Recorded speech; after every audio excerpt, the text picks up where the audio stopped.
a todas e todos aqui presente, ok? Posso começar? Deu ok ou não deu ok? Tá.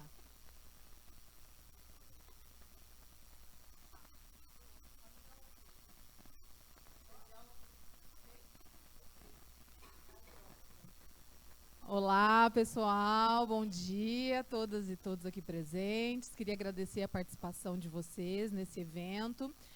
O Núcleo de Enfrentamento à Discriminação, qual eu coordeno, que tem muitos colaboradores, em especial, nesse momento aqui, a doutora Roni, que promoveu, né, a organização desse curso de letramento e a escolha dos nossos palestrantes aqui com muito carinho, para a gente trazer essa temática para todos nós, né, que estamos aqui para aprender um pouquinho mais. Nós estamos fazendo esse evento em parceria com o Comitê de Equidade do Ministério Público, essa formação de membros e servidores, essencial. E esse tema aqui, o que é a branquitude, para mim tem um impacto muito grande, foi um dos primeiros livros que eu li quando eu entrei na coordenadoria, que foi o Pacto da Branquitude, não vou dar spoiler, mas foi realmente muito importante para eu atuar na prática. Quero também que vocês façam muito uso, né, dos ensinamentos que a gente vai ter hoje, e eu também, pretendo aprender muito. Queria agradecer aqui a administração superior que está nos apoiando nesses eventos, em todos esses eventos. Toda a administração tem sido parceira aqui para a gente poder trazer pessoas como a doutora Gabriela para apresentar para nós essas temáticas ligadas ao combate ao racismo, às igualdades raciais. Vou chamar então aqui para o dispositivo de honra a doutora Daniele Martins e a doutora Gabriela Lenz, que vão se apresentar. Podem sentar. E obrigado, que todos aproveitem o nosso dia. Bom dia a nós todas, a nós todos que estamos aqui hoje nos disponibilizando a estar nesse espaço de conhecimento e reconhecimento da existência de um lugar de fala, que é um lugar extremamente invisibilizado, privilegiado e muito invisibilizado, estrategicamente invisibilizado, que é esse nosso lugar aqui. Basta a gente olhar para a cor, né, de quem está aqui nessa sala hoje. Enfim, né, predominâncias que estrategicamente sempre estiveram e seguem invisibilizadas. Estou muito feliz hoje de estar aqui com essa querida juíza, Gabriela Lenz de Lacerda, e considerando que hoje, né, vamos falar aqui de lugar de fala, eu achei justo falar um pouco do seu lugar de fala, a partir de escolhas do seu modo de estar no mundo, que você fez a partir daquilo que era supostamente meritório na sua origem. E eu acho que o que você tem feito, né, das suas escolhas que você tem feito, são muito interessantes, muito humanitárias, muito belas, realmente, além de nos encherem de esperança, enfim, de estarmos aqui hoje, nesse momento, falando sobre esse tema. A juíza Gabriela Lenz de Lacerda é apaixonada por livros, música e poesia. Nós temos isso em comum. Ela, além disso, que já seria muita coisa, ela é mestra em Direitos Humanos, Interculturalidade e Desenvolvimento pela Universidade de Sevilha, Pablo de Olavide, que foi onde ela desenvolveu a dissertação de master dela, sobre a qual eu creio que ela vai nos falar hoje. Ela é juíza do Tribunal Regional do Trabalho da 4ª Região, atualmente auxiliar no caso, presidência deste tribunal, vice-coordenadora do capítulo brasileiro do Comitê Pan-Americano de Juízes e Juízas para os Direitos Sociais, foi coordenadora do Comitê de Equidade do TRT4 e integrou a Comissão de Direitos Humanos da ANAMATRA e a Comissão ANAMATRA Mulheres.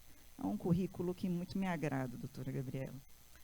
E hoje está aqui abordando conosco o tema, o que é a branquitude, seu impacto no judiciário e no Ministério Público. Vamos desinvisibilizar este tema, doutora, por favor.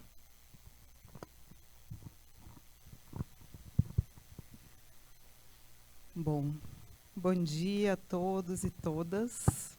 Muito obrigada, Daniele, por essa apresentação tão gentil. Vou pedir licença para cortar os doutoras. Vocês sabem que a gente da Justiça do Trabalho é um pouco mais informal, então não estranhem.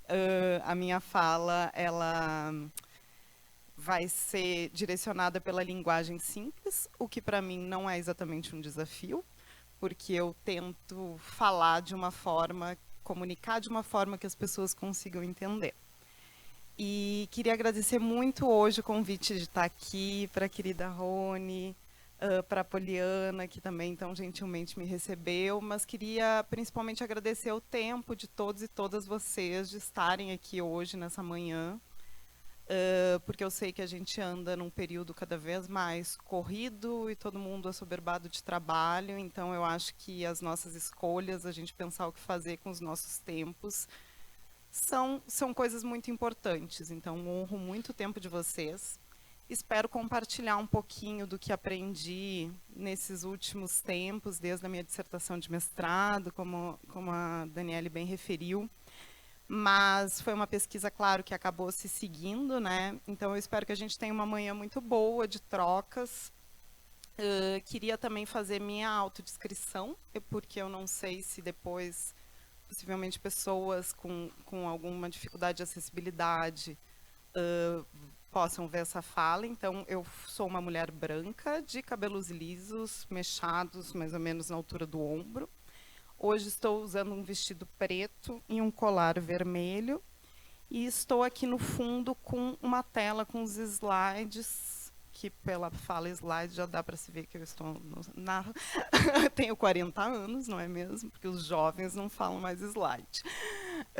Mas pretendo descrevê-los, mas se me esquecer, peço desde já desculpas, mas pela minha fala vai ser possível também compreender o que está nesses slides. Bom, a ideia hoje de compartilhar com vocês é justamente essa temática que foi proposta, que é o que é branquitude e seu impacto no judiciário e no Ministério Público. É um tema que eu gosto muito e tendo a falar bastante. Então, assim, por favor, me interrompam quando tiver algum ponto que vocês não compreenderem bem, que eu acho que é algo importante para a gente ir evoluindo juntos, assim, nessa caminhada. Mas também me interrompam para o intervalo. Me avisem antes, porque senão eu vou seguir e a gente vai chegar na hora do almoço.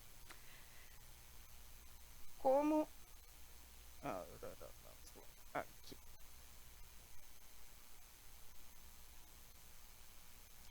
Como a Daniele pontuou, né? Enfim, a ideia hoje na manhã é a gente dividir esse momento, essa aula, muito entre aspas, em dois momentos. Eu pensei em começar falando sobre os estudos críticos da branquitude, o que é esse conceito, né, da onde tiramos e tudo mais. E esse, na verdade, seria o ponto mais importante que eu queria compartilhar com vocês, porque a segunda parte, que é os impactos disso na carreira da magistratura e do Ministério Público, e o meu foco vai ser principalmente na magistratura, mas como a gente vai ver, o perfil é muito semelhante, não é por acaso. Esse eu acredito que vocês vão ver em várias outras aulas, porque eu sei que essa aula de hoje faz parte de um curso de letramento contínuo.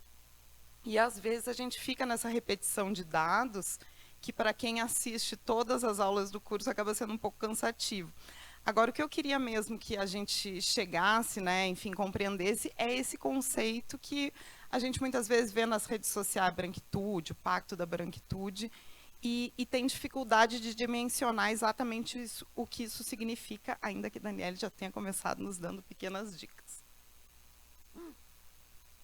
E aí eu ia começar me dando um banho de água. Não, mas espera aí que eu vou propor o exercício e daí eu já paro para ver ser bom. O que eu queria começar pedindo para vocês, e aí eu vou dar um tempinho de uns 20 minutinhos, é para responder essa pergunta. Eu acho que o pessoal da organização disponibilizou para vocês uma folha de papel e um caderninho. E eu queria pedir que vocês refletissem sobre como você se descobriu negro, branco, amarelo, enfim, seja qual seja o pertencimento racial, no meu caso, né? Como é que eu me descobri uma mulher branca? Então, eu queria propor, nesse início de aula, que vocês escrevessem um pequeno textinho, trazendo uma cena que vem à mente de vocês, quando vocês pensam, quando vocês se descobriram sobre o pertencimento racial de vocês, né? Quando que eu me descobri branca, ou para as pessoas negras, quando que eu me descobri uma pessoa negra. E aí vou dar uns 20 minutos e depois a gente volta a conversar, tá bem?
aconteceu, gente? Acabaram?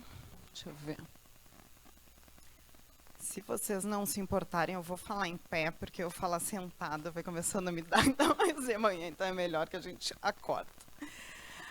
Bom, eu vou pedir, quem quiser compartilhar a sua experiência, eu vou começar falando um pouco da minha e depois vou abrir o microfone para quem se sentir à vontade de compartilhar. Mas se ninguém compartilhar, eu vou chamar vocês aleatoriamente, porque eu sou uma pessoa horrível. E aí eu vou descobrir quem não escreveu nos minutos que eu deixei em aberto e ficou fazendo que outras coisas, assinando despacho e tal. Acontece nas melhores carreiras. Bom, eu vou dizer para vocês que essa foi uma pergunta, na verdade, como vocês vão ver no decorrer da aula, quando eu me descobri branca, foi no mestrado, assim, mas eu achava antes... Eu venho de uma família, como, enfim, é o perfil hegemônico da magistratura e do Ministério Público, como a gente também vai ver, que está num lugar social de privilégio socioeconômico. Venho de uma família branca, o meu avô era desembargador do Tribunal de Justiça do Rio Grande do Sul, meu pai é advogado. Então, eu sempre estudei em escolas particulares de elite, né? O Emicida critica essa expressão elite, mas ok, vamos ler assim, porque acho que sabemos. Então, assim, como regra, na minha turma, por exemplo, os meus colegas eram todos brancos. E eu sou, como vocês veem pelo meu sotaque, gaúcha. Então, assim, no Rio Grande do Sul somos... Nesse perfil de classe socioeconômica mais elevada, nós somos muito brancos, porque é o branquíssimo que a Lia Weiner a pessoa não consegue falar sem antecipar toda a aula, vai chegar na hora, não vou ter o que falar. Mas a minha turma, então, era composta só por alunos brancos. A gente tinha um único colega negro, não era nem no meu ano, para vocês terem uma ideia, eu estudava numa escola particular que tinham 7 turmas de 30 alunos. E não tinha nenhum colega negro preto retinto, porque hoje, provavelmente, se eu voltasse a conviver com as pessoas, eu perceberia que teriam pessoas provavelmente negras de pele um pouco mais clara, mas, assim, em termos de leitura, aquela leitura mais embranquecedora, eu lia todas as pessoas como brancas. E a gente tinha um colega de um ano acima que se chamava... que era um jovem negro, e que o apelido dele era Zulu. E eu me lembro que eu sempre ficava pensando assim, gente, mas por que chamam o menino de Zulu? O nome do menino era... Porque ele era o único menino preto da escola. E aí eu me lembro que ele era um menino que ele era sempre querido, ele era muito fofo, assim, todo mundo gostava. E ele era sempre o amigo, porque nenhuma das meninas queria, né, namorar com ele, nem coisa assim. Então, essa eu acho que foi meu primeiro contato com as relações raciais, né, quando eu parei para refletir sobre essa pergunta. E aí, queria perguntar para vocês, quem começar falando, eu queria só que dissesse como se auto-identifica, se auto-identifica como uma pessoa branca ou como uma pessoa negra, e que compartilhasse, enfim, a sua história e tudo mais. Quem se... Coragem, gente. Bom, assim, é desconfortável, né? Porque a minha história é basicamente a sua. Eu não tinha consciência racial. Na verdade, acho que eu fui ter quando entrei no núcleo mesmo, né? Que fui colocada para estudar sobre isso e venho me letrar desde então. Mas aí me lembrei, você pediu para a gente recobrar, me lembrei de uma situação, porque eu acho que a gente tem uma consciência racial, no caso da pessoa branca, quando você vê a discriminação do outro, não é, né, sobre isso que a gente vai falar, não é? E aí eu me lembrei de uma vez, e realmente eu não sou elite, mas sempre fui burguesa no conceito do Emicida, passei por boas escolas, não tinham pessoas negras no meu convívio, e eu estava, então eu me lembrei desse dia que a gente estava na faculdade, a gente ia, não sei, balada também, mostra que tô beirando os 40 também, né? A gente ia para balada, e naquela época tinham filas enormes, assim, e algumas mulheres iam para frente lá dessa balada, e o segurança deixava a gente entrar, né? Abria as cancelas, deixava a gente entrar. E aí eu me lembro claramente de um dia em que tinham 2 moças negras lá tentando entrar, porque a fila era enorme. Se você fosse para a fila, você não ia entrar. Então as pessoas iam lá para frente tentar a sorte, né? E ela estava conversando com um dos seguranças e elas não conseguiam entrar. A hora que eu cheguei com as minhas amigas, que eram brancas, ele rapidamente abriu a cancela e a gente entrou. E aquilo foi a primeira vez que eu tive um desconforto, assim, de olhar essa situação. Eu acho que aquilo bateu em mim, e desde então eu tenho, assim, estudado aos poucos, mas essa foi a minha primeira, assim, acho que a minha vivência, assim, de compreensão do meu privilégio mesmo. Pronto, comecei, gente. Eu posso passar a minha Não, temos voluntárias, não precisamos coagir ninguém. Então, meu nome é Viviane, eu sou bem mais velha que vocês, né? Tenho 51.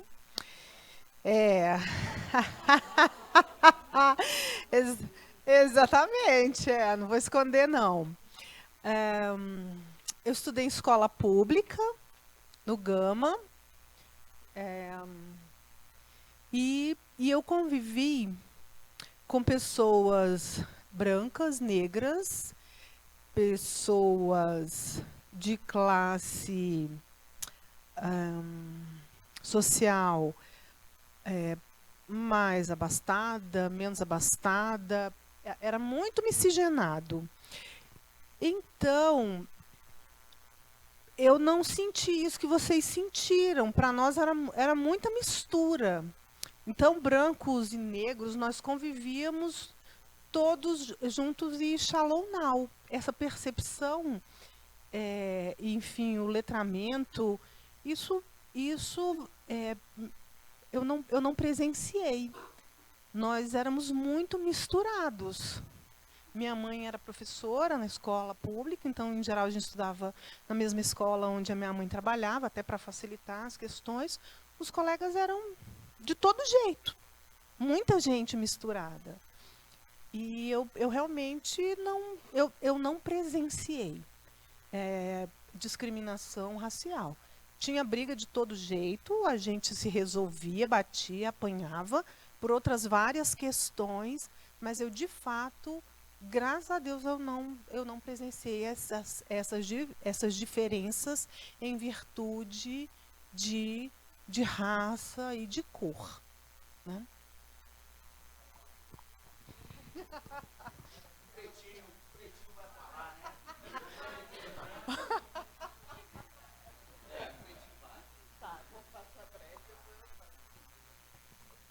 Bem, bom dia, meu nome é Anderson, eu sou promotor de justiça aqui, 59 anos, sou já quase idoso. Então, eu tive uma experiência forte, né, com racismo, porque meus pais se separaram, a gente é de Petrópolis, do Rio, meu pai veio para Brasília, a confederação onde ele trabalhava se mudou, mas já tinham se separado antes, e desde a separação, a minha mãe, ela teve que trabalhar, ela nunca tinha trabalhado, né? Ela se casou sem trabalhar, enfim. E ela, só com a escolaridade dela, ela foi trabalhar como telefonista. Meu pai era advogado, veio para Brasília, e eu vim morar com ele. Mas não me dei bem com a minha madrasta. Eu morei aqui por 3 anos, fiz a 4ª série do primário na escola classe 305 Sul.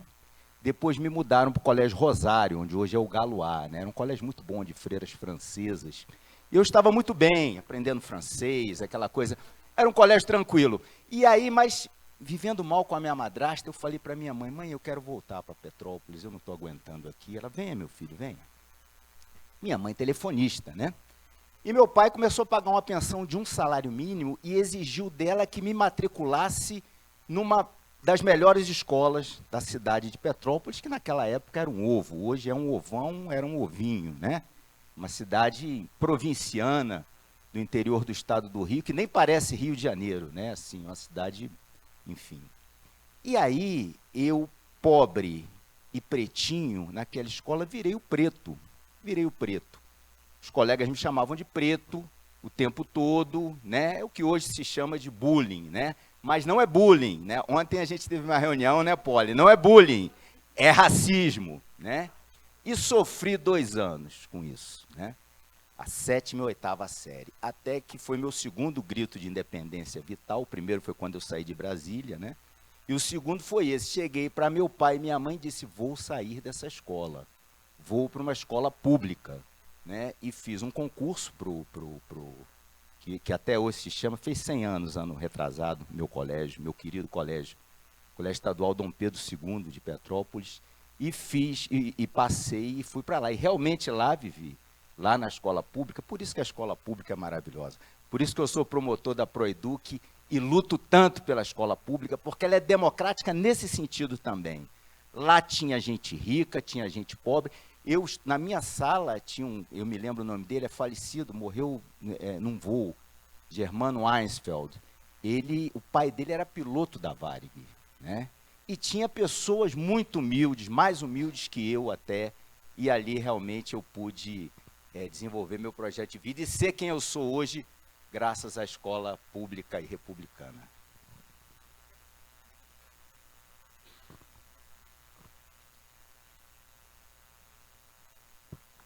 Olá, eu sou Ana Paula.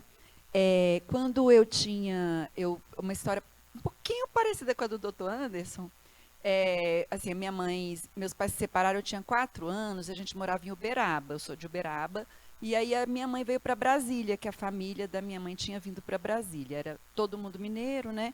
E eu fui morar no Cruzeiro, e aí a conversa das pessoas, eu era bem, assim, eu lembro assim, um pouco, algumas coisas a gente vai esquecendo, isso na década de 70. A conversa das pessoas, da minha família, de amigos, era muito que tinha muito esse assunto de que o Cruzeiro era o bairro carioca e era o bairro preto do DF. E aí eu ouvia muito isso, e a gente morava numa rua, que a minha mãe ainda mora lá, né, que é na rua acima da Aruque, que é a escola de samba, que veio desde aquela época, já existia ali, né? Então, isso fez com que eu soubesse que existe branco e preto. Na época tinha muito isso do preto, né? Era a ideia de... E aí eu estudava no Jardim de Infância, que era uma escola pública lá no Cruzeiro, era excelente a escola, fofinha, tinha uma casinha, né? Assim, as lembranças são todas afetivas mesmo. E tinha uma das minhas amiguinhas, que a gente tem os grupinhos, né? Ela era muito agredida por conta do cabelo. E eu ficava muito triste, e é o que eu lembro. E aí, nesse momento, eu não conseguia ainda entender que era privilégio, alguma coisa assim, pela idade. Mas, nesse momento, e eu tinha muitos amigos assim, agressivos com ela, assim, colegas ali, e eu ficava muito chateada. Às vezes, contava para minha mãe, a minha mãe falava... vou falar para a mãe dela, assim, mas ninguém fazia nada mesmo, e era isso, era uma rotina ela ser agredida. Oi, bom dia, meu nome é Regina. Meu contexto é um pouco diferente, eu acho que eu não me toquei da minha raça na escola, na verdade foi na faculdade.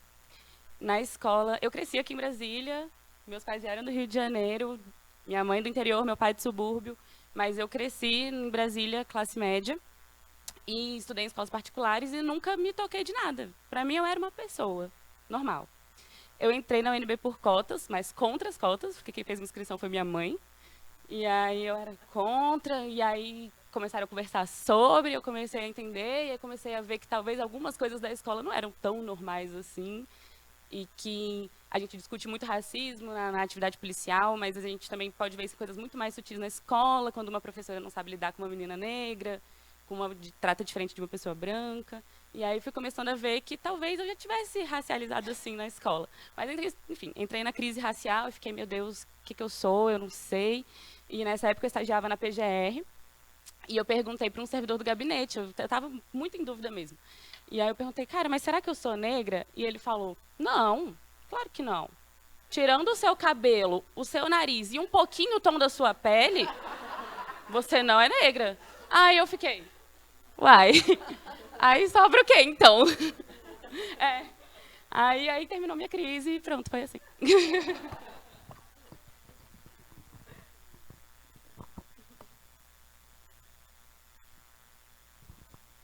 Meu nome é Cristina, eu tenho 40 anos e, assim, trazendo a família do meu pai é mineira, da minha mãe é cearense, e as duas famílias são muito brancas, muito mesmo. Eu, na verdade, para eles, eu sou fora da exceção da família. E, assim, eu tenho na minha família, do meu pai, que mora aqui em Brasília, que é mineira, eles não escondiam, nunca esconderam o racismo, assim, não é nada velado, né? E eu tenho uma tia que ela é negra. E sempre foi assim, ela não foi aceita. Então, desde pequena dava para ver que era diferente. A forma do meu avô falar com ela, a forma de todo mundo se referir a ela, né? E eu sempre achei aquilo estranho. E como eu era mais morena também entre os primos, né? Eu sempre fiquei naquela, né, desde criança eu ficava, eu sou parda, meio que pensando assim, né? Eu sou diferente. Então, eu sempre fiquei muito tempo me imaginando quanto parda. E quando eu fui saindo mais dessa família, que eu fui entender que eu era branca, assim, né? Que eu fui me auto-identificar enquanto branca, até pelos benefícios que eu tinha em relação a isso, vamos dizer assim, né? Mas você vê assim que dentro da família tinha muito essa questão assim, um pouquinho a mais de cor na pele, eles já entendiam que não era branco e nunca foi velado, sempre foi. Então essa minha tia até hoje ela sofre muito, né? Esse preconceito dentro da família e nunca foi um casamento muito aceito pela cor dela, né? Então e aí trazendo um pouco dessa questão da escola pública. Eu estudei também em escola particulares no início da vida, depois fui para a escola pública e essa diferença ela é muito nítida, muito perceptível. E hoje em dia minha filha ela tem autismo e ela era de escola particular e sofreu muito. Ela não era aceita nem pelas crianças nem pelos pais das outras crianças, né? E esse ano eu decidi colocar na escola pública, né? Descobri que para mim é um tema sensível. E assim, a diferença é muito grande. Né? Assim que eu cheguei, eu falei com a Tâmara, eu falei, nossa, Tâmara, como é bom ver que lá é um mundo diverso e que todos são aceitos, né? E a própria percepção da minha filha em relação ao próprio racismo é diferente. Porque eu lembro que no ano passado, que ela estava numa escola pública, que foi falar sobre, né, em 20 de novembro, falar sobre o tema racial, ela chegou em casa sem entender nada do assunto, sabe? Assim, ela chegou falando umas coisas que eu falei, minha filha, o que falaram pra você na escola? Assim, fui até conversar com a escola, que eu falei, gente, mas porque na escola não tinha nenhum negro, né? Então, assim, a própria escola não soube conduzir o tema. E esse ano já na escola,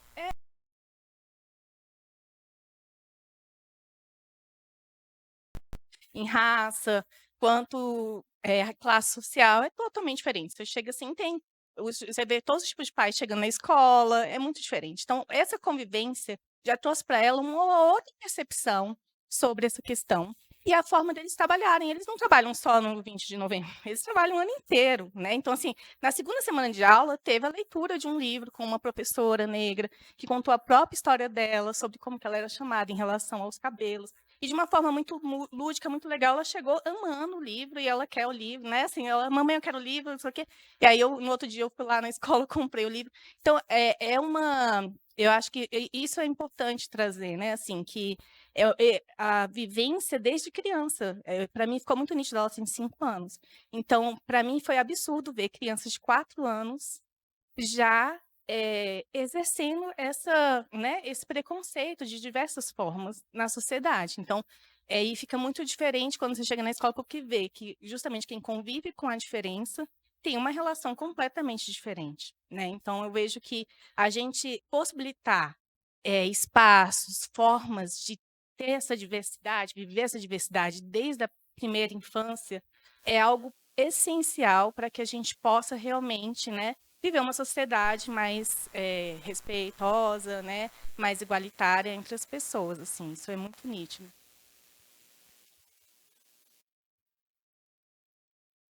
Olha, vocês são bem participativos. Eu estava um pouco preocupada, o Roni me disse, não, só um pouquinho, deixa eu só...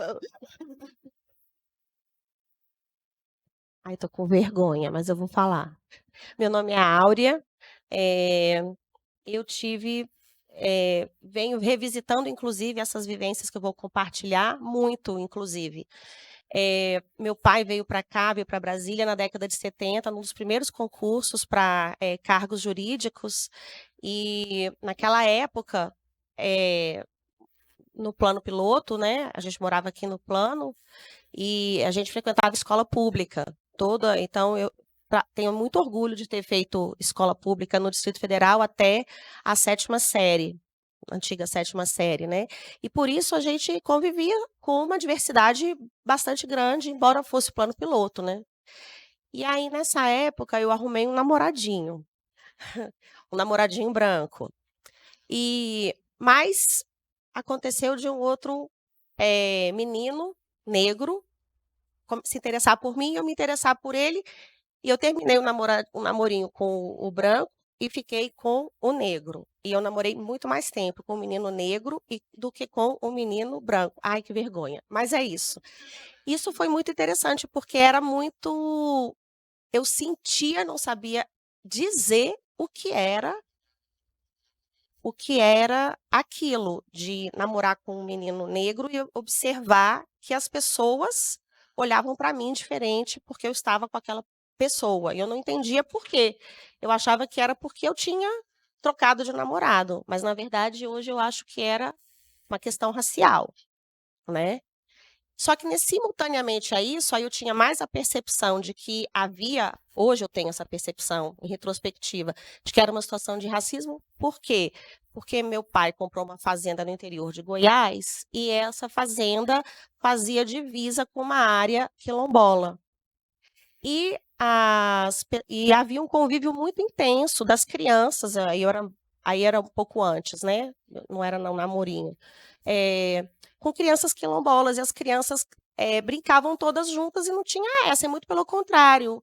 Os branquelos de Brasília não tinham a expertise de subir em árvore, não tinham expertise de matar cobra, não tinham alguma expertise que normalmente nos lascavam, assim.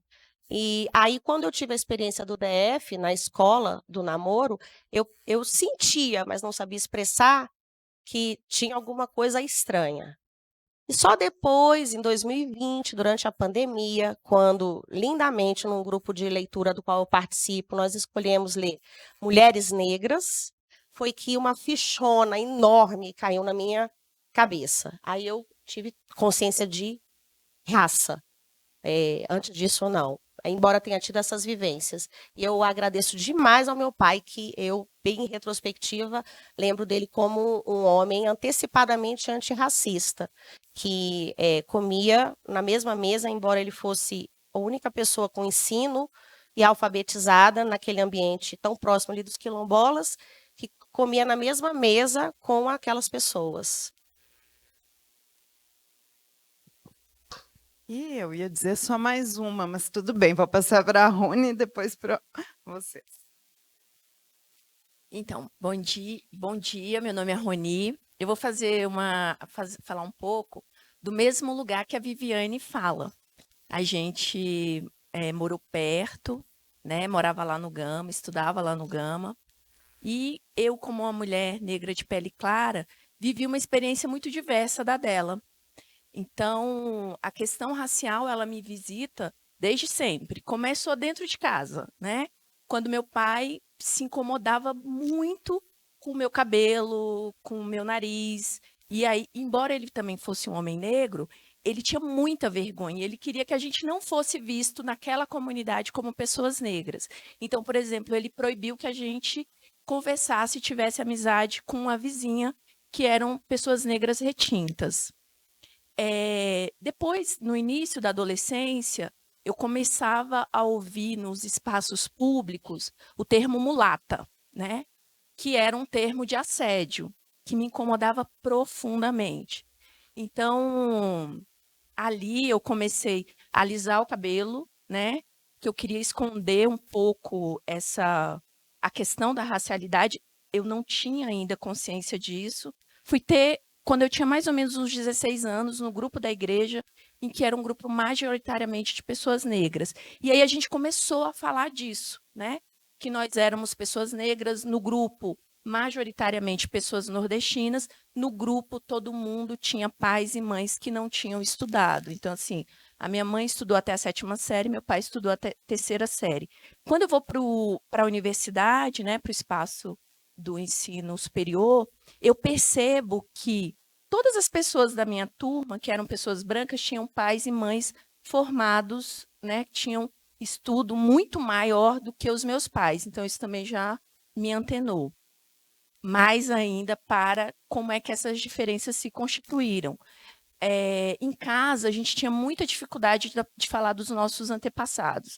Então, assim, minha mãe não consegue hoje me dizer quem é minha bisavó, né? E provavelmente, eu não sei se ela era uma pessoa escravizada, mas a minha avó também, que morreu há poucos anos, se recusava a falar da nossa história. Então, é uma história que é muito marcada por esses elementos, né? Aqui no MP, como promotora, eu chego e entro como uma pessoa que tinha um cabelo alisado, né? E eu não tinha nenhuma dúvida que eu era uma mulher negra, né? E aí foi muito interessante, porque teve um momento que eu olhei e falei, cara, as pessoas aqui acham que eu sou branca, né? Eu fui embranquecida pelo cargo, pela posição social e pelo olhar das outras pessoas que, de uma certa forma, também queriam me incluir, né? E aí eu saí fazendo essa pergunta que a colega lá de trás falou para algumas amigas minhas. Eu falei, eu sou negra? Aí a pessoa, não, e não, que isso, né? E aí foram algumas pessoas, né? E eu tive essa conversa com a Dani e ela falou, Roni, você não vai receber a resposta que você quer. As pessoas não te veem como negras, né? Eu sei que você é negra, eu vejo você como negra desde o dia 1, mas não é essa a leitura que as pessoas vão fazer aqui. Então, teve inclusive um episódio, né, de quando eu fiz o corte de cabelo e assumi meus cabelos crespos, né? Que uma colega, né, falou, ah, não, você vai ser cacheada agora. Eu não sou cacheada, eu sou crespa. Não, você vai ser cacheada, não. E aí, quando a gente se encontrou a primeira vez, que ela me viu, ela, amiga, seu cabelo é muito afro. Aí eu estava tentando te dizer isso há algum tempo. Ai, que maravilha. Quer compartilhar?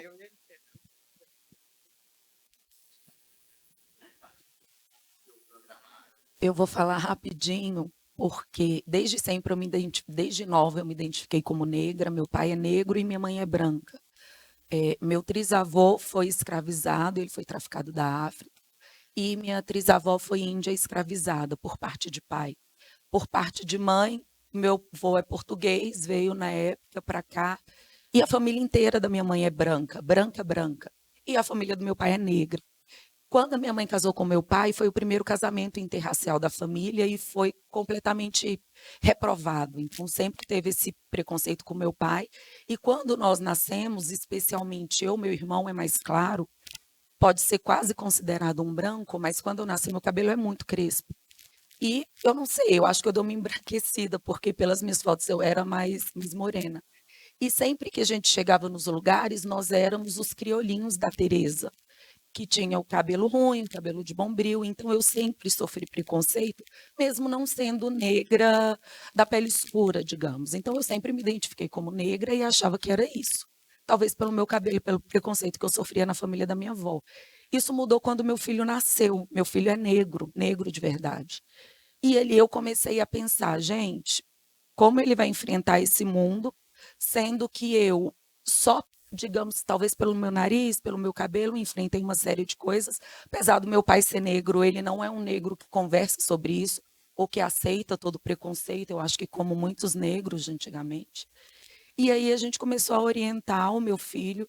Meu filho é uma história diferente, na verdade ele é meu sobrinho, mas ele mora comigo desde o dia que nasceu. A mãe dele, biológica, é negra, e o meu irmão é mais claro, mas eu acho que ele puxou a família da minha mãe e a parte do meu pai, então ele é negro.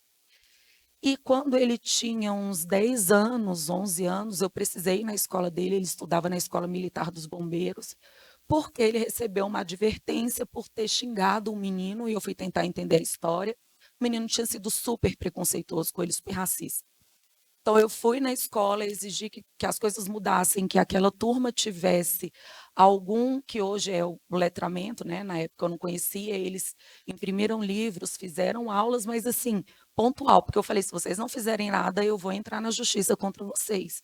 Meu filho está sofrendo isso aqui, no lugar de vocês ensinarem que é errado, vocês estão penalizando porque ele está tendo uma reação. É a reação que ele tem se ele não tem apoio aqui dentro. Então, a escola acabou fazendo alguma coisa. E quando ele cresceu, eu percebi que era ainda pior, porque, por exemplo, quando ele saía com os amigos dele, os baculejos eram nele.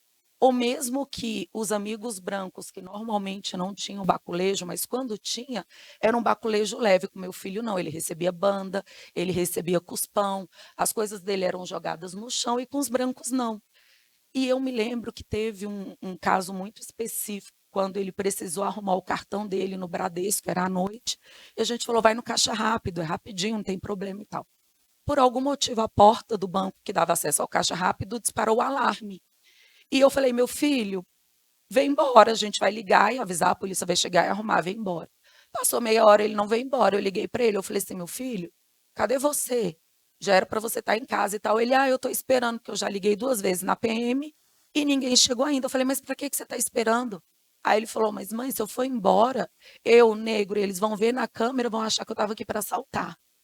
E ali, apesar de já ter percebido isso há muito tempo, ali eu percebi que eu não era negra, eu era parda, então eu me enquadro ali na parte de preto como pardo, mas ele é negro.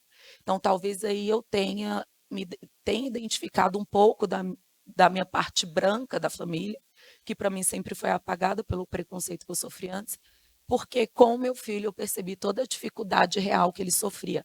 E foi depois dele que eu decidi estudar e combater esse tipo de coisa, porque eu via na minha família o que acontecia.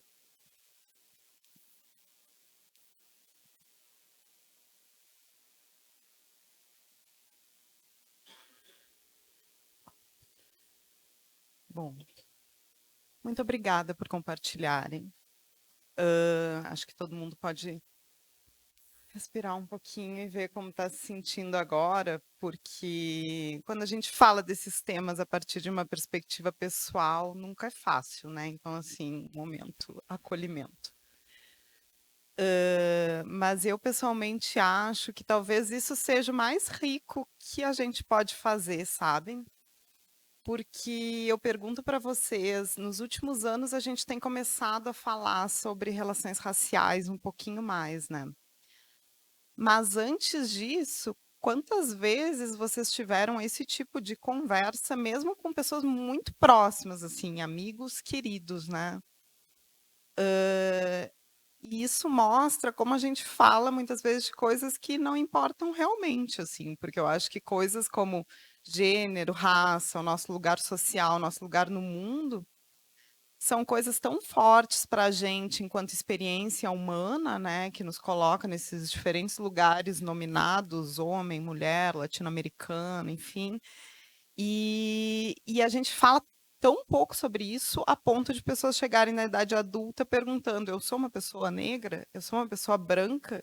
E a gente fica pensando como isso é violento, e isso é muito próprio do racismo brasileiro, como a gente vai ver um pouco mais para frente, porque justamente uma das principais características desse pacto narcísico da branquitude, que é esse termo que a professora Cida Benta trouxe, é não falar sobre raça. Então, a gente não falar é um dado muito importante. E não falar nas escolas, que é a maioria de nós que somos adultos, a gente não fala. Hoje em dia é o que as escolas têm começado a falar, muitas escolas particulares, muitas escolas públicas particulares levam a discussão só porque é feio não levar, e aí levam de uma forma absolutamente irresponsável, mas outras a gente já vê debates super sérios, né, enfim, sobre essa temática.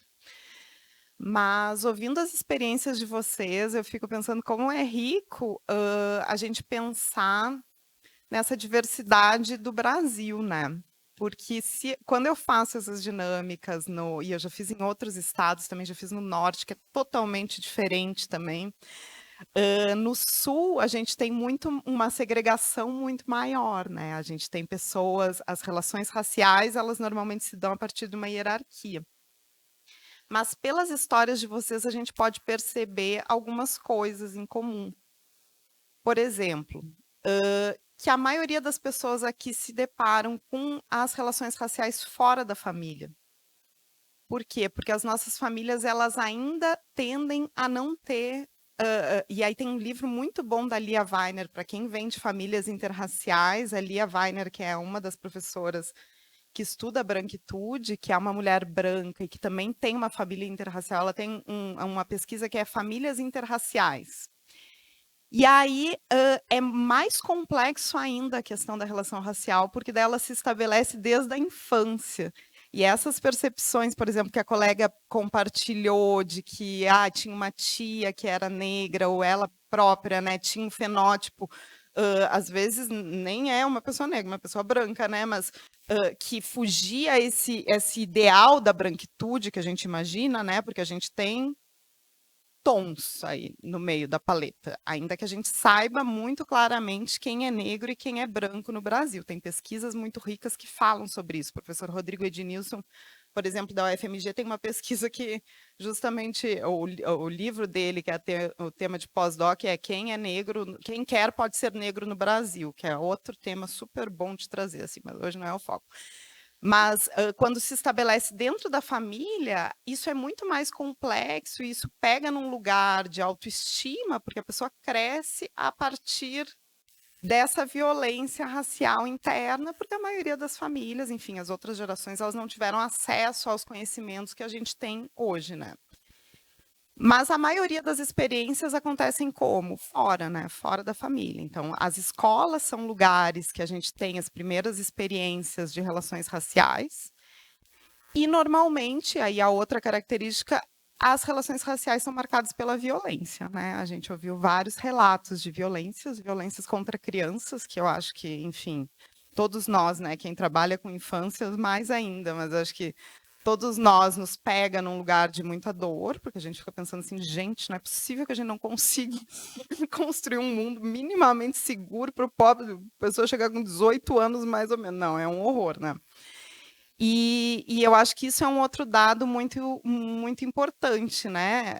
A gente tende a ver o racismo na violência direta, na discriminação direta, que é aquela que chama, né, o preto, o zulu, ou que... Agora, é muito raro a gente perceber o racismo já nas origens, que é o racismo indireto, que é o que? Essa discriminação que vai nos moldando enquanto sociedade e que a gente naturaliza. Então, por exemplo, quando eu relatei, fiz o relato, que eu estudei numa escola particular, que tinha só um menino, numa turma assim, que era negro, é porque eu sequer enxergava as pessoas negras que estavam no meu cotidiano, que eram as pessoas da limpeza, da vigilância, e quando a gente olha para as estruturas dos próprios tribunais, do próprio Ministério Público, a gente percebe todas as relações raciais desse país. Quem que está na base? São os trabalhadores terceirizados. Quem que menos recebe dentro das instituições? Trabalhadoras terceirizadas da limpeza, que são, em sua maioria, mulheres negras. Quem que está um pouco mais acima? Vigilantes. Vigilantes ainda são, na sua maioria, homens negros. No quadro de servidores, a gente já tem, eu não sei quais são os números do MP, mas no judiciário, por exemplo, a gente já tem uma maioria de servidoras mulheres. É quase a mesma coisa. Mas são mulheres brancas, não são mulheres de... E no topo das carreiras, a gente ainda tem uma maioria de homens brancos, tanto na magistratura quanto no Ministério Público. E como é que a gente aprende a ser racista? Alguém vai lá e põe uma lousa, né? E diz assim, isso aqui é ruim, nananã. Ou esse processo, que é outra coisa riquíssima que veio da fala de vocês, né? Da pessoa que tem uma cor de pele menos retinta, né? Pessoas negras de pele mais clara. E que as outras pessoas, isso na pesquisa da professora... Bia Weiner aparece muito, da Cida Bento também na tese ela traz, existe uma tendência de embranquecer aquela pessoa, que é uma tentativa de não nominar a parte negra da pessoa que é negra. Como se eu dissesse, Roni, tu sendo uma pessoa... não, tu não é negra, mas tu é ótima, capaz que tu vai ser.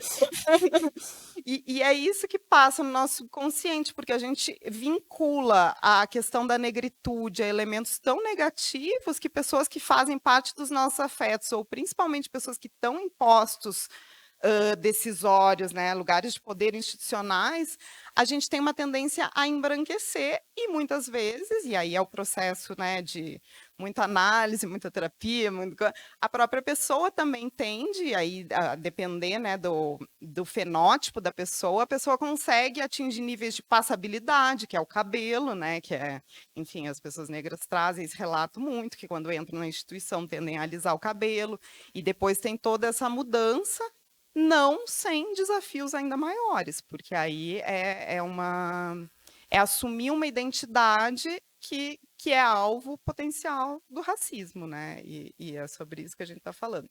Então, eu acho que a gente também tentar visibilizar na nossa infância esses lugares também dos lugares sociais da discriminação indireta nos ajuda a entender por que crianças tão pequenas muitas vezes vão reproduzir o racismo. Ainda que os pais em casa tendam, a professora Elia Weiner conta isso até naquele vídeo que eu compartilhei com vocês, que a gente fez uma live no TRT4, ela diz assim, como é que meu filho aprendeu a ser racista? E ela é uma pessoa que estuda branquitude, então assim, em casa ela fala, ela diz que o pai da criança é negro, e aí ela foi na escolinha ensinar, mostrar para a diretora, foi apresentar a escola toda para eles, para ela e para o menino, e daí disse assim, aqui é a sala de aula, aqui é a professora não sei o quê, olá, professora, nananã. Essa aqui é a vice-diretora, essa aqui é fulana, e daí passou pela cozinha, e essas aqui são as merendeiras, e daí seguiu, e o vigilante já passou reto. Então, assim, como é que tu ensina a criança a ser racista? Ali ela aprendeu que existem pessoas que têm nome, pessoas que não têm nome, pessoas que têm que usar uniforme, então que têm que ser padronizadas, e corpos que podem assumir a sua própria identidade. Isso é pedagógico, essa é a pedagogia, essa é a forma como a gente aprende, a partir das imagens, não importa o que a gente esteja falando. E por isso que quando a gente fala da questão da representação nos espaços públicos, ela é tão importante. Quando a gente vê uma mesa que a gente tem todas as autoridades das instituições composta 80%, 90% por homens brancos num país que é de maioria negra, maioria de mulheres, é um problema. E é um problema de todos nós, porque todos nós perdemos isso. Eu sei que é mais desconfortável para as pessoas brancas estarem nesse lugar de dizer é um problema, né? Afinal, parece que a gente está dizendo assim, você, não, sai daí. A gente tem que entender as questões estruturais como um problema estrutural que de fato é e que demanda políticas públicas que temos que construir, enfim, para transformar um pouco a realidade. O que mais que eu queria trazer da fala de vocês? Também acho que é importante notar que alguém falou, não sei até se não foi a Poliana, como a gente tende não era para a gente chamar atenção. Como a gente tende as pessoas negras tendem a estar inseridas na cena, né? Normalmente, quando vê o racismo. E as pessoas brancas, normalmente, são as pessoas que estão assistindo. Então, elas assistem uma cena externa. E isso também é muito próprio da branquitude, né? A negritude, ela é acusada, nominada, porque isso é sobre poder, né? Sobre o poder de nominar o outro, a partir desse lugar de violência. Enquanto a pessoa branca, quando não é, porque dificilmente a gente percebe o racismo quando a gente está praticando, porque a grande maioria de nós são pessoas que realmente têm o desejo de não serem racistas, e eu acho que esse é o ponto, né? A gente põe muito o racismo nesse lugar moral, o racista é aquela pessoa ruim, malvada, quando, claro, essa pessoa existe, mas essa pessoa ela só pode exercer esse racismo direto porque a gente naturaliza uma série de comportamentos anteriores ali que ficam nesse lugar que vai validando essas microviolências que, vocês que trabalham bastante com a questão da violência doméstica, é a mesma questão da relação racial, né? Quando que chega ao ponto de um homem matar uma mulher porque muita violência foi naturalizada nesse caminho, né? Isso é só a ponta do iceberg. E o racismo se dá exatamente da mesma forma. Só que a gente, enquanto pessoas brancas, a gente tem muita dificuldade de perceber quando a gente está praticando esse racismo direto. Por exemplo, a pessoa que disse para as pessoas negras aqui que relataram, não, você não é nem negra, é só tirar o cabelo, tirar o nariz, tirar o... A pessoa ela não está percebendo, mas ela, de fato, está sendo bem racista. E o difícil é isso, porque são nos nossos vínculos de afeto, né? Provavelmente são um amigo. Tu não vai perguntar uma coisa dessas para uma pessoa que tu não confia, para uma pessoa, enfim, abertamente racista. Então, as nossas relações de afeto, elas são atravessadas também por muita violência. E aí eu acho que é o bacana da gente estar discutindo, deixa eu ver o horário, não, para deixar vocês no intervalo, senão vocês vão me matar. A gente está discutindo também isso, né, hoje, né, nessa manhã, a questão da branquitude, das relações raciais. Porque isso vai nos ajudar, obviamente, na nossa atuação, né, enfim, no mundo, enquanto os lugares que ocupamos, seja como procuradores, juízes ou servidores, mas isso também contribui para que a gente consiga estabelecer relações mais saudáveis, relações dentro do próprio ambiente de trabalho, dentro da família, dentro da sociedade. Então, esse tema é super urgente, assim, eu fico muito feliz que vocês tenham introduzido esse debate aqui, não sei até de quanto tempo já vem, né? Provavelmente já tenham vindo outros cursos, mas eu acho que falar sobre a branquitude é a gente tentar mudar um pouco isso e pensar outras subjetividades brancas possíveis, menos violentas, assim, nessas relações sociais. Então é isso, gente. Eu acho que para essa primeira metade da aula foi bem. Vamos fazer um intervalo curtinho, que daí depois, agora na segunda parte, a gente passa para a teoria mesmo. Só relembrando a todas e todos de não esquecerem de registrar no QR Code a presença, ok?